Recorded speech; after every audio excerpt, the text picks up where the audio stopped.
자, 소개해드리겠습니다. 네. 우리 그 사기 암 환자분들께 시간을 선물하는 서울대학교 암병원 종양내과 전문의 김범석 교수님이십니다. 아유, 안녕하세요. 안녕하세요. 아. 반갑습니다. 케오포트라고 혈관에 잘 늘러붙는 세균이에요. 항암약은 시스플라틴이라고 하는 약으로 해가지고 일주일에 한 번씩. 아니, 직접 좀 소개를 좀 해주시죠. 네, 저는 서울대병원 혈액종양내과에서 근무하고 있고요. 예. 김범석이라고 합니다. 종양내과가 네. 어떤 과인지 좀 설명을 좀 네. 해주신다면. 암에 대한 치료가 네. 수술, 방사선, 항암 치료 이 세 가지가 있는데요. 네네네네. 그 중에서 이제 저는 항암 치료를 담당하는 사람이고요. 아. 항암 치료라는 게 이제 약물을 이용을 해가지고 암을 치료하는 이제 그런 치료법이에요. 네네네네. 그러니까 항암 주사 놔주는 사람이라고 생각하시면 돼요. 전해질 수치는 이제 수액 주사 맞으면서 이제 어느 정도. 이제 제가 주로 보는 환자분들은 이제 사기암 환자분들이신데 안타깝게도 암이 좀 다른 데에 좀 번져 있는 상태에서 진단받는 분들이세요. 그래서 뭐 완벽하게 뿌리 뽑고 완치하고 이제 이런 목적의 치료는 이제 어렵다고 하더라도 항암 치료하면서 암을 가진 채로 이제 오래오래 잘 살 수 있도록 도와드리는 일을 종양내과에서 하고 있습니다. 아니, 이제 저희가 슬기로운 의사생활 특집에서 네. 그렇고 의사분들께서 좀 기피하는 쪽이 네. 이게 이제 그 흉부외과가 좀 하나라고 좀 얘기를 들었거든요. 아유, 안녕하세요. 안녕하세요. 반갑습니다. 반갑습니다. 반갑습니다. 네, 반갑습니다. 안녕하세요. 아니 그 이게 지금 흉부외과 이 지원자가 1년에 한 분 정도래요. 그죠? 네. 1년에 흉부외과 전문의 자격증을 받는 분들이 1년에 20명. 전국에 20명. 어떻습니까? 이게 맞아요. 종양내과는 좀 의사분들께 좀 아유, 저희도 이 종양내과가 네. 좀 기피하는 과 중에 하나예요. 그래요? 네, 이게 좀 환자분들도 중환이 많고 좀 어려우신 환자분들도 예, 예. 많고 아무리 치료를 잘 해도 결국에는 좀 돌아가시게 되는 경우도 많고 그러니까 전공의 선생님들이 저희 과를 전공을 잘 안 하려고 그러죠. 그래서 내과 속의 흉부외과라고 볼 수 있는 약간 그런 정도의 여기는 또 네. 종양내과는 내과 쪽의 흉부외과입니다. 네. 많이 힘들기도 하고 또 그렇다고 뭐 개업을 할 수 있는 과도 아니니까 뭐 아주 크게 뭐 경제적인 보상을 누리는 과도 아니고 좀 그렇습니다. 네. 또 다른 없는 항암약. 근데 그럼에도 불구하고 교수님께서 이 종양내과를 좀 선택하게 된 이유가 있을까요? 이제 제가 어렸을 때 저희 아버님이 폐암으로 돌아가셨어요. 원래 담배를 좀 많이 태시기는 하셨는데요. 이제 굉장히 건강하셨었거든요. 근데 제가 중학교 2학년 때 이제 폐암을 이제 처음 진단을 받으셨고 수술을 했었는데 안타깝게 재발하고 그러면서 이제 고등학교 1학년 때 돌아가셨는데요. 그때는 뭐 암에 대한 치료법이 뭐 마땅한 게 없었어요. 지금이야 뭐 수술도 좋아지고 약도 많아지고 뭐 이랬었는데 그 당시에는 이제 재발되고 나서 그러고서는 별다른 치료도 못 받아보시고 그냥 돌아가셨었죠. 이제 특히 이제 제가 아직도 좀 잊혀지지 않는 거는 돌아가시기 한 달쯤 전이셨는데 그때 아마도 지금 생각해보면 이제 폐암이 이제 뼈로 전이되고 뭐 이라고 굉장히 통증이 심하셨었던 때였거든요.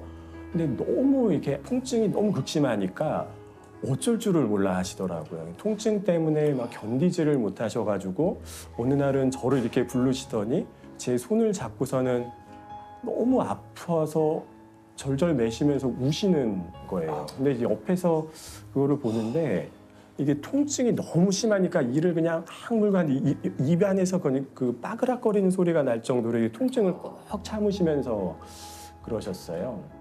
근데 이제 그게 지금 와서 생각해 보면 진통제를 조금 충분히 썼으면 그렇게 안 될 수 있거든요. 근데 그 당시만 해도 이제 진통제를 많이 쓰지도 않았고 환자분들이 아프다고 그러면은 아유 그 뭐 당연히 아프지 그 정도도 안 아프려고 약간 그러던 시절이어가지고 그게 참 아직도 마음속에 한으로 많이 남아요. 아버지 돌아가시던 날에도 도서관에서 공부를 하고 있었거든요. 근데 그날따라 공부도 잘 안 되고 마음도 좀 이상하고 그래서 아버지 안 좋으신데 오늘 병문안이나 한번 가봐야 되겠다. 그러고서는 이제 병문안을 갔는데 침대에 아버지가 안 계신 거예요. 침대에 이름이 다 빠져 있고 그래서 옆에 환자분한테 저희 아버지 찾아왔는데 자리가 바뀌었냐 어떻게 했냐 그랬더니 오전 돌아가셔가지고 영안실 가셨다고 그러시더라고요. 그래서 그렇게 해서 아버지 죽음을 이제 처음 접하고 나니까 상당히 오랜 기간 동안 많이 힘들었죠. 지금은 좀 약간 후회가 돼요. 왜냐하면 만약에 그때 아버님이 그렇게 안 좋았었다는 거를 제가 알았었더라면 공부를 하는 대신에 아버지랑 시간을 많이 보냈을 것 같고 아버지랑 대화를 많이 했었을 것 같은데 아버지랑 추억을 많이 못 만든 게 굉장히 좀 아쉬워요. 혹시 그 암 환자분들께서 이렇게 좀 잘못 알고 계시는 것들이 좀 있다면 어떤 게 좀 있을까요? 진통제를 많이 쓰면 빨리 죽는다 이런 얘기를 좀 하시는 경우가 있어요. 네. 이게 엄밀히는 이 암이 나빠지고 점점 이제 커지면서 암으로 인한 증상이 심해지니까 진통제 필요량이 많아지는 건데 이거를 조금 거꾸로 생각하셔갖고 진통제를 많이 먹는 사람들 보니까 아우 그 얼마 못 버티시고 돌아가시더라. 진통제 많이면 빨리 죽는다 이런 오해를 하시는 경우가 있고요. 예. 그래서 이게 굉장히 통증이 심한데도 그걸 그냥 꼭 참는 분들이 계세요. 진통제 먹으면 나 빨리 죽는 거 아니냐고. 그래서 아유 제발 그렇게 생각하지 마시라. 예. 진통 아프면은 진통제를 좀 드시라. 이제 이런 이야기를 좀 많이 합니다. 도대체 인류에게 네. 있어서 이 암은 네. 언제쯤 정복이 될 수 있을까요? 암은요 정복이 안 돼요. 안 돼요?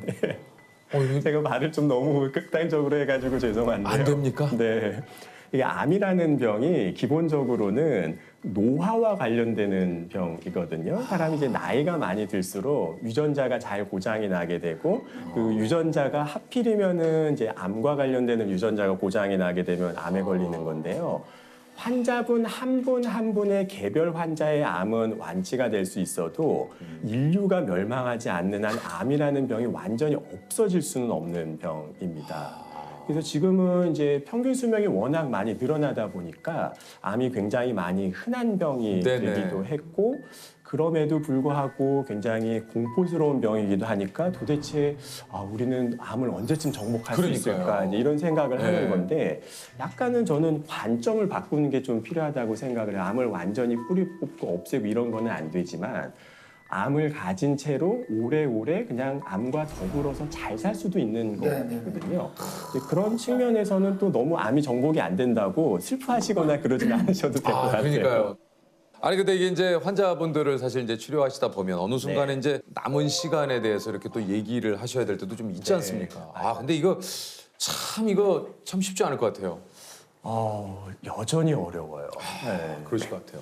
이게 이제 저는 이제 어쩔 수 없이 이제 직업적으로 안 좋은 소식을 많이 전할 수밖에 없거든요. 그러니까요. 뭐 암을 진단받은 사실, 그다음에 뭐 수술이 불가능할 정도로 많이 번져 있다는 거, 그다음에 이제 남은 기간이 많지 않을 수 있다는 얘기, 이제 이런 이야기들을 이제 어쩔 수 없이 많이 할 수밖에 없는데. 그래서 저는 그래도 가급적이면 좀 안 좋다고 하더라도 그걸 다 이제 솔직하게 다 말씀드리려고 이제 노력을 하는 편인데 그 나쁜 소식을 전할 때 제일 어려운 순간들은 저한테는 그 아이들인 것 같아요. 가끔 이제 환자분들이 40대 암 환자분들이시거나 그러면 아이들이 뭐 초등학교 고학년, 이제 중학생 이런 경우들이 있거든요. 그러면은 환자분들이랑 또 좀 얘기를 좀 해요. 아유, 좀 이제 안 좋으신데 애들도 좀 알고 있냐, 애들한테도 좀 이야기를 했냐. 그러면은 많은 경우에 내가 얘기를 해야 되는데 차마 아이들한테는 얘기를 못 하겠다는 그런 얘기들을 하세요. 그래서 어떤 때에는 가끔 이제 저보고 이야기를 해달라고 하는 경우도 있어요. 그러면 이제 따로 이제 이야기를 해주기도 하는데요. 정말 저도 입이 잘 안 떨어질 때가 좀 많이 있어요. 그렇겠죠. 네. 이제 아버지가 지금 상황이 이렇게 안 좋고 그다음에 얼마나 이제 못 버티실 수도 있고 정말 힘든 치료를 받고 굉장히 용감하게 병과 맞서 싸우고 있는 거다. 이제 이런 이야기들을 아이들한테 하는데 아이들이 잘 이해하는지는 잘 모르겠어요. 네. 이게 지금이 좀 어렵습니다. 진짜 너무 네. 너무 어려울 것 같습니다. 네.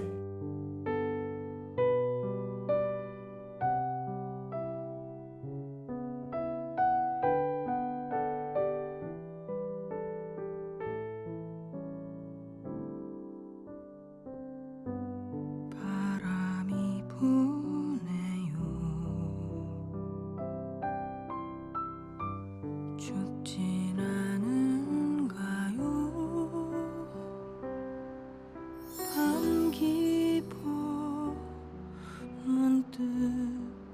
그대 얼굴이 떠올라 가슴 뛴 그대 미소 떨리던 그 목소리 많은 상처에 얼어붙은 내 마음 감쌌던 산다는 건 신비한 축복 분명하니 아니 그 좀 환자분들의 마지막 모습도 우리 교수님께서는 좀 많이 대면을 좀 하셨을 텐데 혹시 지금 기억에 남는 환자분들이 또 좀 있으실까요? 네, 이제 저희 병원에 임종방이라는 데가 있거든요. 정말 이제 돌아가실 것 같은 분들께서 편안하게 임종을 맞이하실 수 있도록 1인실을 좀 개조해 놓은 방이에요. 이게 2인실이나 뭐 6인실 이렇게 다인실에서 돌아가시면 이 가족들 마음에 굉장히 큰 상처가 되거든요. 그래서 조금 임종이 임박해 오면은 이제 임종방에 이제 모시게 되는데 사람의 감각 중에서 가장 끝까지 남는 거가 청각이거든요. 아 그렇습니까? 그래서 임종이 임박해 오는 시점이 되면 저희가 이제 가족분들한테 아유 그래도 들으실 수는 있으니까 좀 좋은 이야기들을 좀 많이 해주시라 이런 이야기를 좀 드리고요. 거기에는 이제 저희 병원에 다른 병실에 없는 특수한 스피커 같은 게 좀 큰 게 있어요. 좀 좋아하시는 음악이 있으면 뭐 클래식 음악이라든가 이런 것들을 틀어놓으면은 환자분들께서 좀 마음의 평화를 느끼시면서 돌아가실 수가 있거든요. 임종방 회진이 되게 좀 분위기가 무겁거든요. 아 이제 곧 돌아가실 것 같습니다. 이제 마음의 준비를 하세요. 뭐 이제 이런 이야기를 이제 하는 그런 회진인데 한 번은 갔는데 환자분이 되게 안 좋으셨어요. 이제 혈압도 얼마 안 잡히고 아 이제 한두 시간 못 버티고 돌아가시겠구나 이랬는데 그 옆에서 스피커 음악이 계속 무슨 트로트 음악이 계속 나오는 거예요. 땡벌 막 이런 노래가 나오고 있으니까 제가 좀 이상하잖아요. 그래서 아니 혹시 이렇게 음악을 꼭 이런 음악을 틀어놓으신 이유가 있냐. 네. 그랬더니 당신은 철없는 사람 아무리 달래봐도 어쩔 순 없지 그분이 한 30년 동안 양말 공장에서 일을 하셨대요. 그러면서 애들 셋을 다 그 대학을 보내고 또 큰딸은 박사도 만들고 이렇게 양말 공장을 평생을 하면서 가족들을 부양하셨던 분인데 네. 나훈아, 송대관 이런 트로트 노래를 너무 좋아하셔가지고 그 노래를 옆에다가 틀어놓으신 거예요. 그래서 땡벌을 네, 근데 이게 그 이야기를 듣고서는 보니까 저는 그 땡벌 가사가 네. 그렇게 슬픈지 몰랐어요. 이 땡벌 가사가 그런 거예요. 난 이제 지쳤어요 땡벌 기다리다 지쳤어요 땡벌 혼자서는 이 밤이 너무너무 추워요 뭐 기다림에 지쳤어요 땡벌 뭐 네. 이러는데 진짜 그분이 오랜 동안 지치신 것 같아. 30년 동안 양말 공장을 하시면서.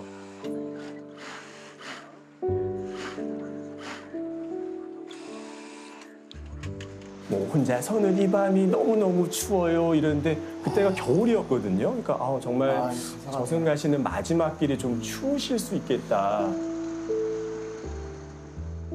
뭐 그런 생각이 들어갖고 한참을 정말 그 노래를 들으면서 그 임종방에서 보호자분하고 같이 이제 좀 부둥키고 있었던 기억이 좀 나요. 아 이게 땡벌이라는 노래가 사실 또 네. 그렇게 해서 들으니까 네. 예. 네, 근데 진짜 그러네요. 그분은 그 자기 아버지가 가장 힘들 때 좋아하시는 노래가 뭔지를 가족들은 잘 알고 있었던 거거든요. 근데 우리가 생각보다 가족에 대해서 잘 몰라요.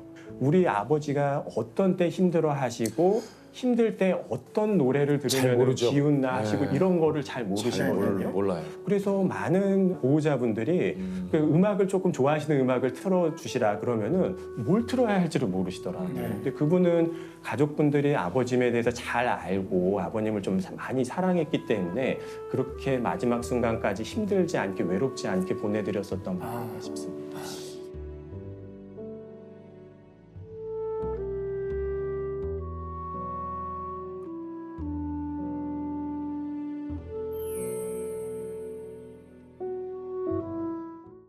교수님께서는 과학적으로 설명되지 않는 소위 말해서 저희들이 기적이라고 좀 얘기하잖아요. 네. 그런 경우도 혹시 좀 보신 적이 있나요? 그런 경우들도 있죠. 아, 특히 있어요? 이제 저희가 환자분 보면은 이제 혈압도 계속 떨어지고 열도 나고 이제는 진짜 뭐 하루 이틀 못 버티시겠구나. 그래서 이제 오늘 넘기기가 힘들 것 같습니다. 이제 네. 그렇게 회진을 하고 나왔는데 그런 상태로 며칠씩을 좀 표현이 안 좋긴 하지만 환자분들께서 버티시는 경우들이 있어요. 그래서 한 번은 그분도 이제 30대 후반의 남자 환자분이셨는데 네. 계속 안 좋기는 하는데 임종이 지연이 되고 돌아가시질 않는 거예요. 그래서 도대체 어떤 일 때문에 그럴까 이제 그러고 있었는데